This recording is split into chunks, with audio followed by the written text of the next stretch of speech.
മറ്റൊന്ന് 113 കോടി രൂപ സ്മാർട്ട് സിറ്റിയുടെ പേരിൽ കോർപ്പറേഷന് തരുമ്പോൾ അതിൽ നിന്നും കോർപ്പറേഷന് ഒരു ലാഭം, അതിൽ നിന്ന് ലാഭം കിട്ടുമ്പോൾ ന്യായമായിട്ട് ഞങ്ങളുടെ ഒരു അവകാശമില്ല കോർപ്പറേഷന് മറ്റേ ലാഭം കിട്ടണമെന്ന്. ഈ സ്ഥാപനം നിലനിൽക്കണ്ടേ? 113 കോടി രൂപ ഇത്ര വർഷത്തേക്ക് ഇൻവെസ്റ്റ് ചെയ്യുമ്പോൾ അതിൽ നിന്ന് ലാഭം ഒരു പൊതുമേഖലാ സ്ഥാപനത്തിൽ ഉണ്ടാകുമ്പോൾ കോർപ്പറേഷനോട് ലാഭം ഷെയർ ചെയ്യാമെന്നുള്ളൊരു എഗ്രിമെൻ്റ് എഴുതിയിരിക്കുമ്പോൾ ആ എഗ്രിമെൻറ്റ് പാലിക്കേണ്ട ആവശ്യമില്ലേ? ഇത് ന്യായമായ ആവശ്യമില്ലേ? അത് ഒരു സ്ഥാപനത്തിന് നേതൃത്വം കൊടുക്കുന്ന വ്യക്തി എന്നുള്ള നിലയ്ക്ക്, മേയർ എന്നുള്ള നിലയ്ക്ക് പൊതുസമൂഹത്തിൻ്റെ ശ്രദ്ധയിൽ കൊണ്ടുവരേണ്ട ഉത്തരവാദിത്തമാണ് നിർവഹിച്ചത്. ഈ എഗ്രിമെൻറ്റിൽ പല കാര്യങ്ങളും പറഞ്ഞുകൊണ്ട് ഞാൻ പ്രധാനപ്പെട്ട 3 പോയിന്റുകൾ മാത്രമാണ് പറഞ്ഞത്. ഇതിൽ പണം കിട്ടണം എന്നുള്ളതും മറ്റുള്ള സ്ഥലങ്ങളിൽ നിന്ന് ഓടുന്നതൊക്കെ നമുക്ക് സെക്കൻഡറി ആയിട്ടൊക്കെ എടുക്കാം. ഇത് പ്രധാനമായും കോർപ്പറേഷനിലുള്ള സാധാരണക്കാരായ കൂലിപ്പണിക്കാരുൾപ്പെടെ ദൈനംദിനം കൂലി വാങ്ങിച്ച് ജോലി ചെയ്യുന്നവർ, വീട്ടുജോലിക്ക് പോകുന്നവരുൾപ്പെടെയുള്ളവർ കരഞ്ഞുകൊണ്ട് ഞങ്ങളുടെ പറഞ്ഞൊരു ആവശ്യം നിറവേറ്റാൻ വേണ്ടിയാണ് ഞങ്ങൾ KSRTയോട് സംസ്ഥാന സർക്കാരിനോട് പറയുന്നത്. നിരവധി ഇടറോഡുകളിൽ ഇവിടെ വലിയ ബസ് പോകില്ല, ആ ഇടറോഡുകളിൽ ചെറിയ ബസ്സേ പോവുള്ളൂ. അതിന് ബസ് ഇവിടെ ഉണ്ട്. അത് രാവിലെ ഒരു 6 മണി മുതൽ 10 മണി വരെയും വൈകുന്നേരം ഒരു 3 മണി മുതൽ ഒരു 8 മണി വരെയും വിട്ടുകൊടുത്തു കഴിഞ്ഞാൽ പാവപ്പെട്ട ആൾക്കാർക്ക് അത് ഗുണപ്പെടും. ഇനി നെയ്യാറ്റിൻകര, നെടുമങ്ങാട് ഭാഗത്തേക്ക് വലിയ ബസ് വിടാം. ഈ ഓട്ട് ടൈമിൽ അവർ ഉപയോഗിച്ചോട്ടെ. നെയ്യാറ്റിൻകര, നെടുമങ്ങാട് ഭാഗത്തേക്ക് വലിയ ബസ് KSRTCക്ക് വാങ്ങിച്ചു വിടാമല്ലോ. ഈ ഇടറോഡുകളിൽ ചെറിയ ബസ്സല്ലേ പോവുള്ളൂ, ബസ് ഇവിടെ ഉണ്ട്. ഇതാണ് ഈ വിഷയം ശ്രദ്ധയിൽപ്പെടുത്തുവാനുണ്ടായ പ്രധാനപ്പെട്ട കാരണം. ഇനി മറ്റൊന്ന്, ഈ 2024 സെപ്റ്റംബർ മാസം 7-ാം തീയതി മുൻ മേയർ ശ്രീമതി ആര്യ രാജേന്ദ്രൻ്റെ FB പോസ്റ്റാണ് എൻ്റെ കയ്യിലുള്ളത്. അതിൽ പറയുന്നത്, ഞാൻ തിരുവനന്തപുരം നഗരസഭയുടെ പ്രഖ്യാപിത നയമാണ് കാർബൺ ന്യൂട്രൽ അനന്തപുരി എന്നത്. ഞങ്ങൾ ആദ്യം പറഞ്ഞ പോയിന്റ്, നഗരത്തിലെ ജനങ്ങൾക്ക് ഏറ്റവും സുഗമവും കുറഞ്ഞ നിരക്കിലും ഗതാഗത സൗകര്യം ഉറപ്പാക്കുന്നതിൻ്റെ ഭാഗമായിട്ടാണ് തിരുവനന്തപുരം നഗരസഭ സ്മാർട്ട് സിറ്റി പദ്ധതി ഉൾപ്പെടുത്തി 115 വൈദ്യുതി ബസ്സുകൾ KSRT സ്വിഫ്റ്റിന് വാങ്ങി നൽകിയത്. നഗരസഭ സ്വിഫ്റ്റിന് വാങ്ങി നൽകിയതെന്നാണ് LDF മേയർ പറഞ്ഞിരിക്കുന്നത്. അതിൻ്റെ ഭാഗമായി രൂപം കൊടുത്ത ഒരു ത്രികക്ഷി കരാർ വ്യവസ്ഥ പ്രകാരമാണ്, ഇതാണ് ത്രികക്ഷി കരാർ, ഈ വൈദ്യുതി ബസ്സുകൾ സർവീസ് നടത്തേണ്ടത്. എന്നാൽ KSRTC ഈ കരാറിലെ വ്യവസ്ഥകൾ ലംഘിച്ചതായാണ് പരിശോധനയിൽ കാണുന്നത്. നഗരപരിധി വിട്ടുള്ള സർവീസുകൾക്ക് നഗരസഭ വാങ്ങി നൽകിയ വൈദ്യുതി ബസ് ഉപയോഗിച്ചു എന്നതാണ് പ്രധാനമായും കാണുന്ന കരാർ ലംഘനം. നഗരസഭയുടെ പരിധിയും കഴിഞ്ഞ് സമീപ ജില്ലയിലേക്ക് വരെ നഗരസഭ വാങ്ങി നൽകിയ വൈദ്യുതി ബസ്സുകൾ യാത്ര ചെയ്യുന്നുണ്ട്. ഇതുമായി ബന്ധപ്പെട്ട മുഴുവൻ കാര്യങ്ങളും വിശദമായി പരിശോധിച്ച് ആവശ്യമായ ഇടപെടലുകൾ നടത്തുന്നതിലേക്കായി ബഹുമാനപ്പെട്ട തദ്ദേശ സ്വയംഭരണ വകുപ്പ് മന്ത്രിക്ക് നഗരസഭ പരാതി നൽകിയിട്ടുണ്ട്. സർക്കാർ തീരുമാനം വന്നതിന് ശേഷം തുടർ നടപടിയിൽ ഭരണസമിതി ആലോചിച്ച് തീരുമാനിക്കും. നഗരത്തിലെ അന്തരീക്ഷ മലിനീകരണത്തിൻ്റെ തോത് കുറയ്ക്കാനും നഗരവാസികൾക്ക് കുറഞ്ഞ നിരക്കിൽ ഫലപ്രദമായ പൊതുഗതാഗത സൗകര്യം ഒരുക്കുന്നതിന് ലക്ഷ്യമിട്ടുള്ള വൈദ്യുതി ബസ്സുകളുടെ സേവനം ആ ആവശ്യത്തിന് തന്നെ ഉപയുക്തമാകുന്ന നഗരസഭ ഉറപ്പുവരുത്തും എന്ന് തുടങ്ങിയിട്ടാണ് ആര്യ രാജേന്ദ്രൻ്റെ 2024 സെപ്റ്റംബർ 7 ഫേസ്ബുക്ക് പോസ്റ്റ്. അപ്പോൾ LDFൻ്റെ മേയർ തന്നെയാണ് ഇക്കാര്യങ്ങൾ അന്ന് തന്നെ ഉന്നയിച്ചുകൊണ്ടത്. അത് മാത്രമേ പറഞ്ഞുള്ളൂ. പക്ഷേ ഞങ്ങൾ വന്നപ്പോഴേക്കും ഈ കരാർ പാലിക്കണം. ഞാനിപ്പോഴും ബഹുമാനപ്പെട്ട മന്ത്രിയോട് പറയുന്നത് ഈ കരാർ പാലിക്കണം. LDF ഗവൺമെൻറ്റിനോട് പറയുന്നത് LDF ഗവൺമെൻറ് ഒപ്പിട്ട കരാറാണ്. LDFൻ്റെ നഗരസഭ ഭരിച്ചിരുന്നപ്പോഴാണ് കരാർ ഒപ്പിട്ടത്. അത് പാലിക്കണം. ജനങ്ങളുടെ ഭാഗത്തു നിന്നുള്ള ആവശ്യമാണ്.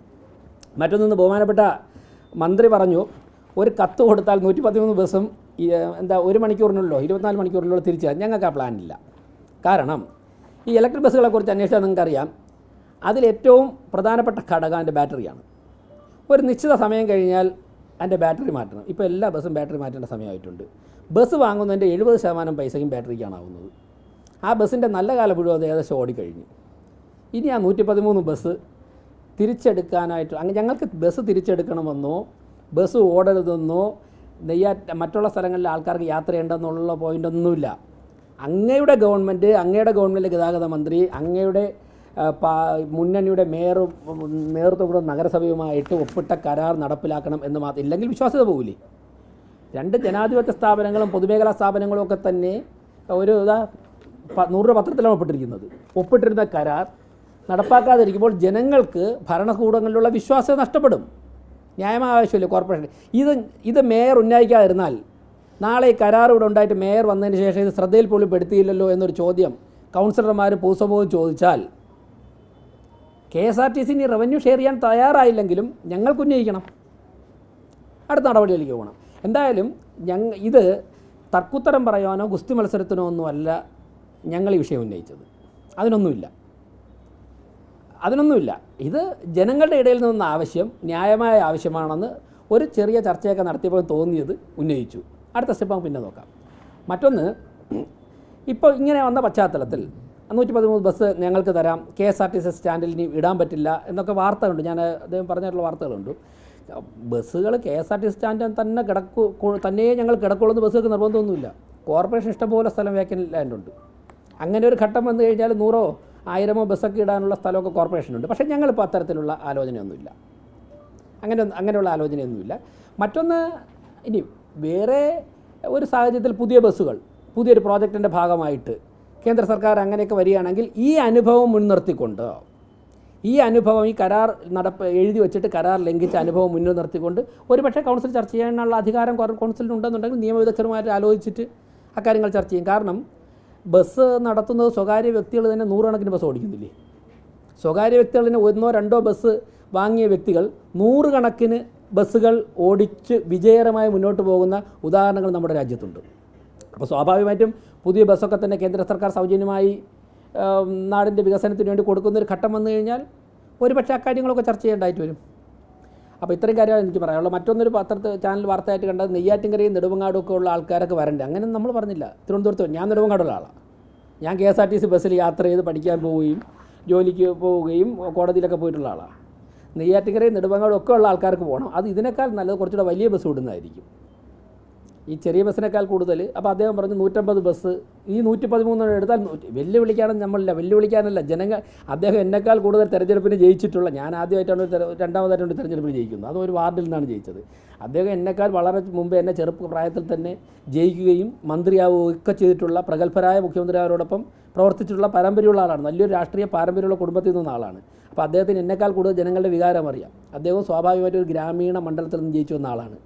അതുപോലുള്ള ജനങ്ങളുടെ വികാരം ജനപ്രതി എന്നുള്ള നിലയ്ക്ക് എൻ്റെ ഒരു കൗൺസിലറുടെ, ഒരു മേയറുടെ ഉത്തരവാദിത്വമാണ് പറഞ്ഞത്. ഇനി ഇപ്പോൾ പറഞ്ഞു 113 ബസ്സുകൾ തിരിച്ച് കോർപ്പറേഷൻ എടുത്താൽ 150 ബസ്സുകൾ KSRTC പിറ്റേ ദിവസം നിരത്തിലിറക്കുമെന്നുള്ള വാർത്ത ഉണ്ട്. അങ്ങനെയാണെങ്കിൽ ആ 150 ബസ്സുകൾ ഇറക്കി നെയ്യാറ്റിൻകരയും നെടുമങ്ങാടും കട്ടപ്പനയൊക്കെ വിട്ടിട്ട് ഈ 113 സിറ്റിയിൽ ഓടിച്ചു കഴിഞ്ഞാൽ പ്രശ്നം പരിഹരിക്കും. ഇവിടുത്തെ ആൾക്കാർക്ക് യാത്രയും പോകാം, പിന്നെ നമുക്ക് കോർപ്പറേഷന് കൂടെ അതിൻ്റെ പൈസയും കിട്ടും, നമുക്ക് എല്ലാവർക്കും ഹാപ്പി ആവും. മറ്റൊന്ന്, ഈ ബസ്സുകൾ നഷ്ടമെന്നാണ് പറയുന്നത്. അല്ല, ഈ ബസ്സുകളുടെ വരുമാനവും KSRTCയുടെ മറ്റുള്ള ബസ്സുകളുടെ വരുമാനവും ഒരുമിച്ച് കണക്കൂട്ടുമ്പോഴാണ് നഷ്ടം വരുന്നത്.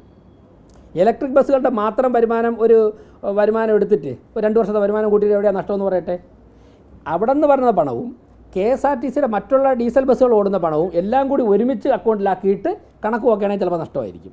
ആ നഷ്ടത്തിന് ഉത്തരവാദി ഇലക്ട്രിക് ബസ്സുകളോ കേന്ദ്ര ഗവൺമെൻറ്റോ കോർപ്പറേഷനോ അല്ല. അതുകൊണ്ട് ഗുസ്തി മത്സരത്തിനും തർക്കുത്തരം പറയാനൊന്നും ഞങ്ങളില്ല.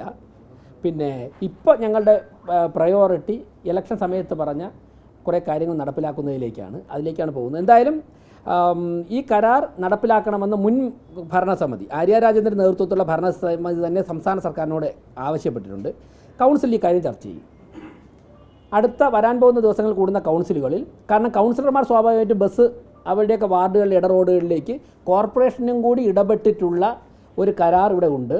അതിൽ ഞങ്ങൾക്ക് ഇടറോഡുകളിലേക്ക് ബസ് വിട്ടുതരാൻ വേണ്ടി മേയർ ഇടപെടണമെന്നുള്ള ആവശ്യം വരും കൗൺസിലർമാരുടെ ഭാഗത്തുനിന്ന്. അപ്പോൾ സ്വാഭാവികമായിട്ടും ഞങ്ങൾക്ക് അജണ്ടയിൽ ഉൾപ്പെടുത്തി ചർച്ച ചെയ്യേണ്ടി വരും.